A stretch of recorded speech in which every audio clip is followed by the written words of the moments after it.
coaxial conducting cylinders of same length L with radii √2r and 2r. Okay, inner की √2r है और बाहर वाले की 2r है. Kept as shown. Charges on the inner cylinder हमारे क्यों हैं. अब आउटर सिलेंडर को ग्राउंड किया है, सर्टेनली उस पर माइनस क्यू चार्ज आ जाएगा. And the outer cylinder is grounded. The annular region between cylinder is filled with material of dielectric constant K that is equal to 5. अब डाइलेक्ट्रिक मटेरियल उसमें डाला है तो उसकी वजह से सर्टेनली कुछ पोलराइजेशन होगा. ओके, पोलराइजेशन की वजह से कुछ चार्ज आ जाएगा. And how much that charge will be minus of Q into 1 minus 1/K. वो चार्ज पोलराइजेशन की वजह से आएगा. सो अगर मैं बोलूँ कि नेट चार्ज जो आएगा हमारा, ये पोलराइजेशन की वजह से नेगेटिव चार्ज आ गया. सो नेट चार्ज जो इनर वाले सरफेस पे हो जाएगा that will be Q minus Q of 1 minus 1/K that is Q/K. Simply अब डायरेक्टली भी लिख सकते थे इसको. तो इफेक्टिवली ये बिहेव करेगा कि हमारा ये इनर सरफेस है, इस पे चार्ज है Q/K. Okay, now this okay, now consider imaginary plane of length L at a distance r from the common axis. ये imaginary plane है हमारा, ये ऐसे पास करके जा रहा है. The plane is parallel to the axis of the cylinder. The cross section view of the arrangement is shown. Ignore edge effects. The flux of the electric field through the plane is. अब इस plane की through जो electric flux जाएगा वो कितना होगा वो हम देखते हैं. So ये हमारा plane ऐसे पास हो रहा है, ठीक है. इनर वाले सरफेस पे इफेक्टिवली Q/K, बाहर माइनस Q/K. अब इसकी वजह से Q/K की वजह से इलेक्ट्रिक फील्ड होगा, सर्टेनली उसकी वजह से इलेक्ट्रिक फ्लक्स आएगा. अब इस प्लेन में से जैसे let us take this is A, this is B, this is C, this is D. अगर आप बोले कि B और C वाला जो BC के बीच में जो हमारा रीजन है उसमें से कितना फ्लक्स होगा वो 0, because inside electric field is 0. केवल इलेक्ट्रिक फील्ड यहाँ पे है, इस वाले रीजन में.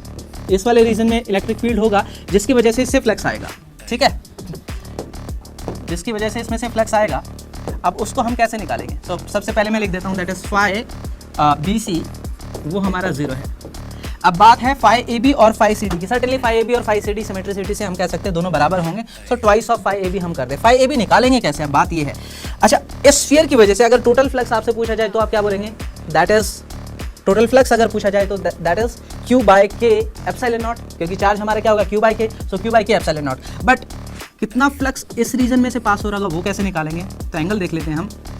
दिस इज R, ये R√2 है, ये R√2 दे रखा है रेडियस इनर का. सो ये एंगल हमारा 45 डिग्री है और बाहर वाली रेडियस 2R है. सो ये R और ये 2R है. सो ये जो एंगल आपका हो गया 15 डिग्री. सो आउट ऑफ 360 जो AB से फ्लक्स जा रहा होगा वो 15 डिग्री में से जितना पोर्शन जाएगा, मतलब 15/360 उतना फ्लक्स पास हो रहा होगा टोटल का. So that is phi AB is 15/360 into the total flux Q/K epsilon. 15/360 कितना बन गया 1/24. So this is Q/24K epsilon naught. लेकिन टोटल फ्लक्स निकालना तो CD का भी कंपोजिशन हमें लेना है. सो ट्वाइस ऑफ BC हो जाएगा. सो फाइनाइट अगर मैं बोलूँगा that is twice of this Q/24K epsilon naught, जो कि कितना बन गया Q डिवाइडेड बाय फाइनाइट में यहाँ पे लिख रहा हूँ Q/12K एप्सिलॉन नॉट. ये बन गया.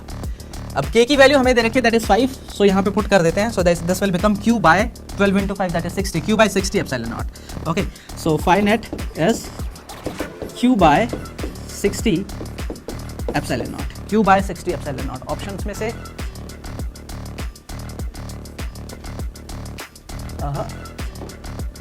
ऑप्शन C हमारा मैच कर रहा है Q/60.